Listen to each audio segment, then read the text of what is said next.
পিরোজপুর পৌরসভার শহরের বিভিন্ন জায়গায় ডাস্টবিনে অসংখ্য ময়লা দেখা গেছে। প্রত্যেকটা ডাস্টবিন আসলে ভরা আমরা দেখতে পাচ্ছি। শহরের এতে করে যেমন দুর্গন্ধ ছড়াচ্ছে, পরিবেশ নষ্ট হচ্ছে। পৌর কর্তৃপক্ষ বা পৌরসভার যে পরিচ্ছন্নতা কর্মী আছে তারা কেউ কাজে নেই গত ৫-৬ দিন ধরে, যার ফলে কিন্তু দেখা গেছে এখানের পরিবেশ কিন্তু খুবই নষ্ট হয়েছিল। তো এখানকে যারা রেড ক্রিসেন্টের সদস্যরা আছে তারা কিন্তু আসলে আজ শুক্রবার সারাদিনই তারা আজকে কাজ করেছেন এই যে পরিবেশ সেটি পরিষ্কার করার জন্য। আমরা এখানে কয়েকজন সদস্যের সাথে একটু কথা বলবো। এই রাব্বি ভাই, আপনার সাথে একটু কথা বলি। এই যে মানে শহরের যে পরিবেশ, এ আসলে আমরা দেখছি কয়েকদিন ধরেই এরকম। তো আপনারা আসলে এখন মানে কি করতে যাচ্ছেন?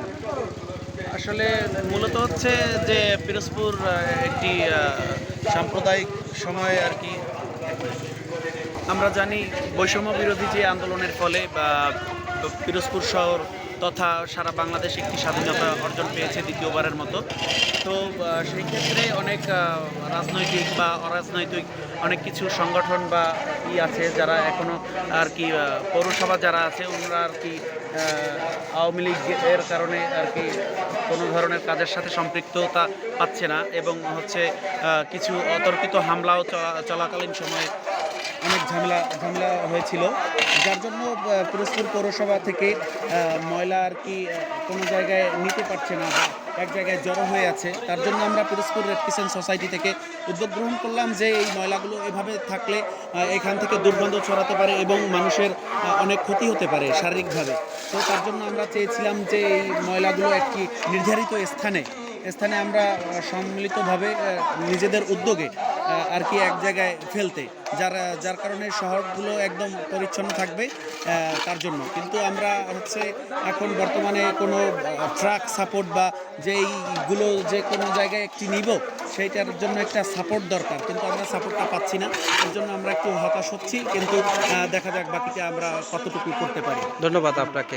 আসলে শুনছিলেন যে তারা যে এই কাজগুলো করতে যাচ্ছে সেখানে যে পৌরসভার যে ট্রাক বা হচ্ছে বিভিন্ন ধরনের যে সরঞ্জামাদি ময়লা পরিষ্কারের সেই সাপোর্টটা তারা পাচ্ছে না, যার ফলে তাদের এই কাজটা করতেও কিন্তু অনেক বাধাগ্রস্ত হতে হচ্ছে। আমরা আরও 2-1 জন সদস্যের সাথে একটু কথা বলতে চাই।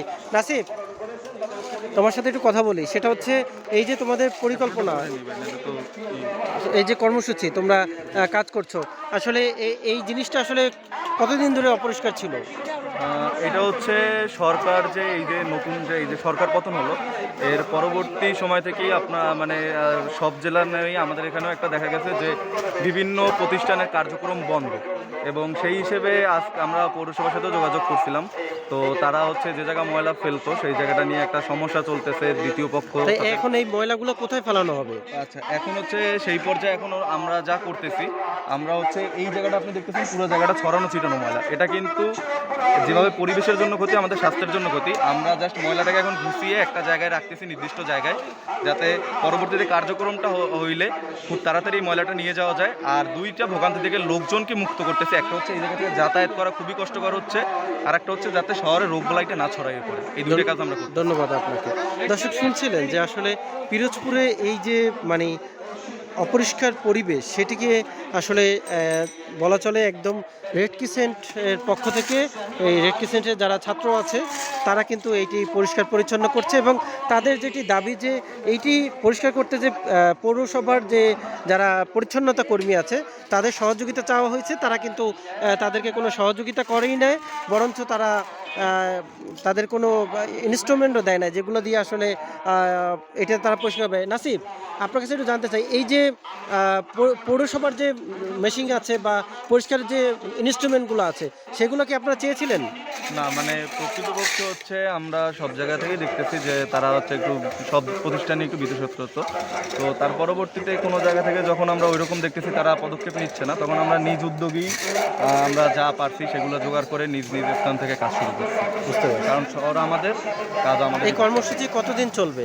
এখন কথা হচ্ছে যে এই যে আজকের যে কর্মসূচিটা এটা একদম আমাদের বলা যায় রেপিড কর্মসূচি। আমরা বের হয়ে দেখছি এরকম অবস্থা, তো এরকম যদি শহরে যতদিন অবস্থা থাকবে আমরা যদি শহরের প্রয়োজনে কাজ করে যাবো। ধন্যবাদ আপনাকে। মানে পরিষ্কার শহরটি যতক্ষণ না পরিষ্কার হচ্ছে ততক্ষণ তারা এই কর্মসূচি পরিচালনা করবে, এটি কিন্তু আমাদের রেড ক্রিসেন্টের সদস্যরা জানিয়েছে। আসলে শুধুমাত্র এই শহর পরিষ্কার পরিচ্ছন্নর দায়িত্ব কিন্তু শুধুমাত্র রেড ক্রিসেন্টের না, আমাদের যারা শিক্ষার্থী আছেন, অভিভাবক আছেন, সাধারণ মানুষ আছেন, সবারই কিন্তু এই শহরটি পরিষ্কার করে যতক্ষণ না আসলে পরিস্থিতি স্বাভাবিক হচ্ছে বা যতক্ষণ না সরকারি কর্মচারীরা কাজে ফিরছেন, তো আমাদের শহর কিন্তু আমাদেরকেই পরিষ্কার রাখতে হবে, আমাদেরকেই নিরাপদ রাখতে হবে।